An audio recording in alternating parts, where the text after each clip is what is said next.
Mi smo otroci sonca, svetlega vira življenja. Mi smo otroci sonca. Otroci sonca!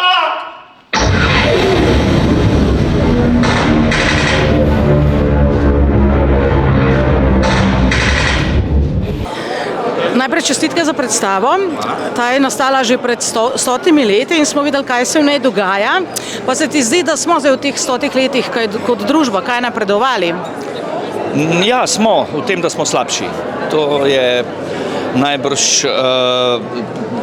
Tukaj so se vse mogoče malo poslušali, mi se pa danes niti ne poslušamo več, ne iščemo več teh vrednot, ampak takrat so bili že neki indici, ki jih je Gorki zelo spretno zaznal in družba je pač takšna, kot je.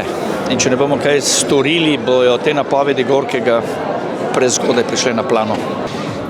Ne zares. Mislim, da tovrstni teksti dokazujejo, da družba pravzaprav ostaja na isti stagnacijski točki in pravzaprav drsi še dlje, še globje. Če se je morda takrat zdelo, da se bližajoča revolucija, da obeta neke spremembe, se danes zdi, da so te spremembe samo na slabše od tega, kar živimo danes. In ta tekst, mislim, da to razgrinja zelo jasno za vse za videti. Seveda ne. Maksim Gorki je bil kot tudi mnogi dramatiki vizionar in je napovedal stvari, ki so se zgodile potem 50 let nazaj, 40, 30, se pravi, to, kar on opisuje, se ves čas ponavlja, ne? Ker človek je, ne glede na to, kakšno lepo in razmišljajoče bitje, tudi strašno neumen. Ko je prava zvezda ovdje danas, da. To. Pa pas. To je to. Rock and roll. Ja. Delali ste glasbo za to predstavo od Maksima Gorkega, ki jo je on napisal že pred dobrimi 100 leti. Pa se vam zdi, glede na to, kaj smo videli, da smo kot družba napredovali kaj v teh 100 letih? Pa mislim, da nismo previše. Očito je dan danas igramo stvari koje se, neke stvari iz stare Grčke su dan danas aktuelne, tako su i stvari koje je napisao Maksim Gorki prije 100 godina, također danas aktuelne, možda i aktuelnije nego ikad prije, ne?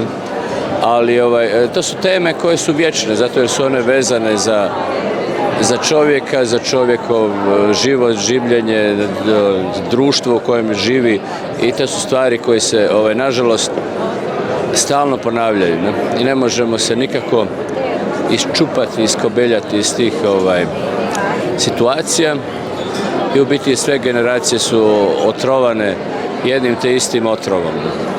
I tu valjda nema pomoći, valjda to tako mora biti. To je valjda nekakva šema koja koda je jednostavno to u nama tako.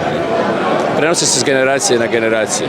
U biti, mislim da je to veliki problem u starijim generacijama koje to imaju osjećaj da namjerno ta svoja iskustva loša moraju prenijeti na nove mlade generacije i to je taj otrov koji oni prenose i onda mladi ljudi prenose na svoju djecu i tako tu nema kraja. Ne, ravno zato je to klasika in je univerzalen, ker se mi zdi, da govori še kako o današnjem času. Tako rada bi rekla, da ja, ampak v moralno-etičnem vidiku žal ne. Marsikaj smo tehnološko dosegli, človek je res za temi napredki, lahko rečem, samega sebe prehiteva, pa vendarle pozabljamo na medsebojne odnose in na to sonce in na to svetlobo, ki v bistvu prinaša nek pozitivizem, neko konstruktivnost, povezanost, skupnost, ljubezen.